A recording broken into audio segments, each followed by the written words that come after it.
Thank you, Madam President. The Keystone legislation is likely to move to the President's desk this week after the House takes it up, and he will veto it. The votes are not there to override a veto, either in the Senate or the House. Legislation has a natural life cycle, and this piece of legislation is reaching the end of its life cycle. This debate is almost over. So where are we when it comes to American energy policy? The debate that occurred on Keystone was no doubt an important one, but it was exactly upside down. Congress and the media treated the Keystone bill as if it would settle American energy policy once and for all, when in fact it is and was a tiny sliver of the debate. American energy policy is not defined by one project or one piece of infrastructure, however contentious it may be. But in order to have a real energy conversation, we have to agree on the facts. And this body can't be the only place where there's a lack of consensus on the basic facts. That's why Senator Whitehouse's amendment, my amendment, Senator Hovind's amendment, and those of many others were so important.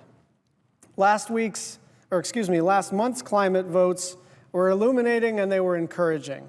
First, Senator Whitehouse's language, which simply stated that climate change was not a hoax, received a nearly unanimous vote. And believe it or not, that is progress. But my amendment, which stated that climate change is real, caused by humans, and has real and significant impacts, received a bare majority of the votes, with 5 Republicans supporting it. Senator Hovind's amendment had similar language, as well as some pro-Keystone language, and attracted a dozen or so Republican votes. So what is the significance of all of this? It's very simple. Without acknowledging the problem, we cannot even begin to work on it.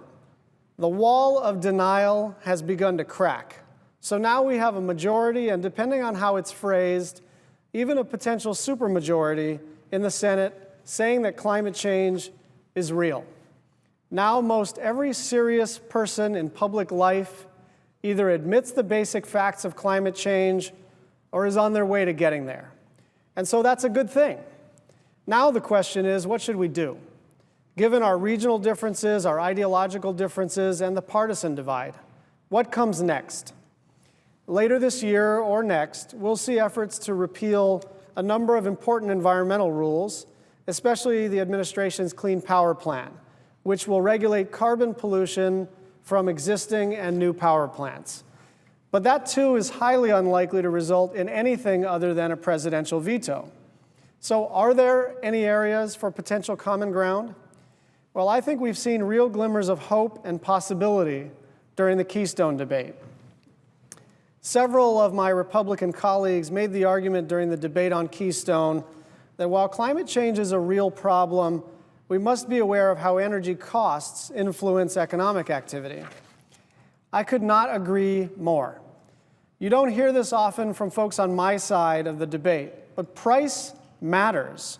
No climate policy is a real solution unless it strengthens both the national and global economies.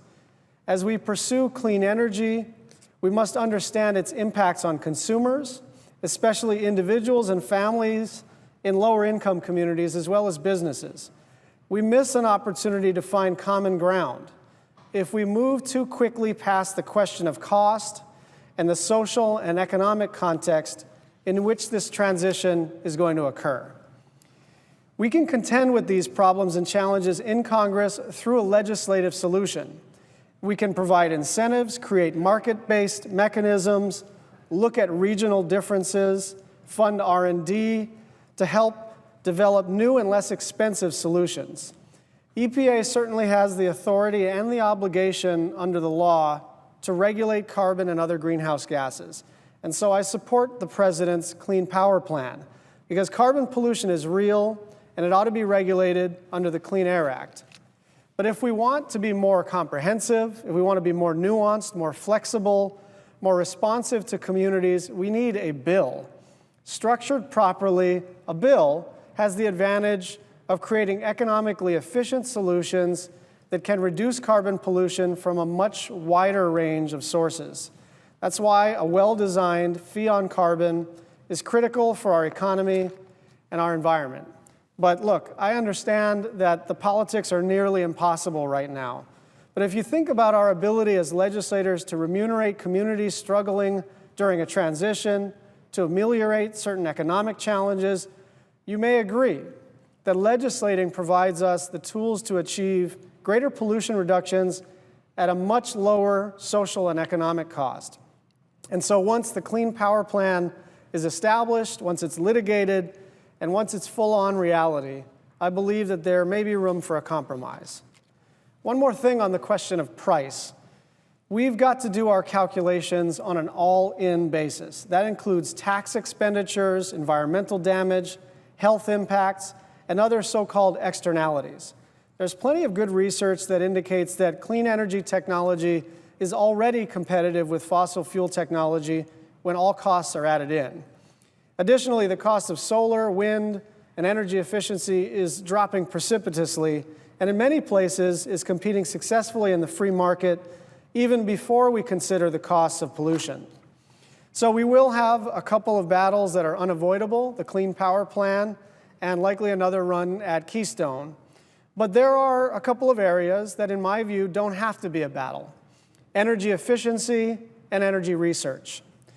We ought to start with the Shaheen-Portman energy efficiency legislation. I have little doubt that Democrats would support this as a standalone bill. Energy efficiency is just common sense. And the energy experts remind us of something that our mothers and fathers taught us growing up: waste not, want not. In other words, the straightest line towards saving money for people, businesses, and institutions is to help them adopt the latest energy efficiency practices and technologies. Now, even this has unfortunately become a partisan issue in the last several Congresses, with people worried that light bulb efficiency standards were part of some Orwellian plot. But that's not what these Department of Energy standards do, and that's not what Shaheen-Portman does. At its core, energy efficiency is simply this: use less and get the same result. Using less means paying less. Getting the same result means not having to sacrifice your way of life. The idea is not to ask people to do without. The idea is to just get more for our money. It's an old-school conservative idea. And of course, the Shaheen-Portman bill doesn't cost the taxpayers a dime, and projections are that it will create nearly 200,000 jobs. I also think there's a lot of room for good bipartisan work in advanced technology research in the energy space, the kind that the Department of Energy did for the state of Hawaii in developing a grid system that can accommodate unprecedented levels of intermittent renewable energy, the kind that made major advances in hydraulic fracturing, the kind that has helped the price of solar panels to drop 80% since 2008, the kind that's making breakthroughs in battery storage, which has fallen in price by 40% since 2010, the kind that is working on carbon capture and sequestration. America must lead on energy, and that requires that we do the kind of basic research that private companies can eventually use. And a relatively small increase in research funding, both on the fossil and renewable side, has been shown to make an enormous impact on our economy.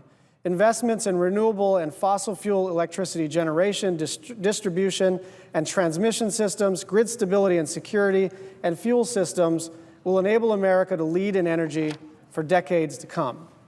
These are the kinds of investments that we would see in a comprehensive energy bill. And I was so encouraged last week that the chairwoman of the Energy Committee, the senator from Alaska, has indicated her desire to pursue comprehensive legislation this Congress. And she is a real skilled bipartisan legislator, and I'm looking forward to working with her on these issues. I'm especially encouraged by her openness to climate provisions as part of that bill, something she mentioned as recently as last week. Just as she has listened to the concerns I and others have raised about climate change during the Keystone debate, so should we listen to her call for reliable, affordable, clean, and diverse energy supplies. Several energy proposals contained within the President's fiscal year budget could become a part of a bipartisan bill, including ideas to more fully promote carbon capture and sequestration technologies and protect coal workers and their communities as we transition.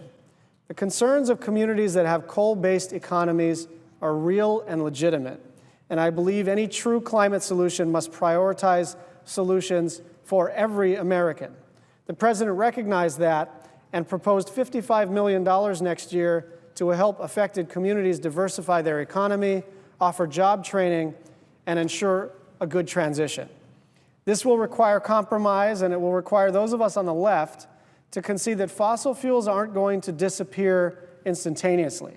And it will require those on the right to recognize that investing in clean energy technologies doesn't necessarily mean picking winners and losers. Look, we have wind energy in nearly all states. In fact, more in Republican than Democratic states. And we have Tea Party members everywhere who love the freedom and the liberty that distributed generation rooftop solar offers. And we have clean energy progressives, including myself, who understand that we have to deal with the energy system that we have, not the one that we wish we had. The areas I've mentioned are not the only opportunities for bipartisan compromise, but we do need to start a dialogue, either on the floor, in committees, or in informal discussions about what we can actually do. And as we consider a policy solution, let's ask the following questions. Can it be enacted into law? Will it advance American energy security? Will it strengthen the economy and provide economic growth? And will it reduce carbon pollution? There are a few areas where we're going to fight. There's no avoiding it, and that's okay. But there is, for the first time since I arrived, a glimmer of hope that we may be able to find common ground on some of these issues and begin a serious discussion about tackling American energy policy and climate change. Madam President, I yield the floor.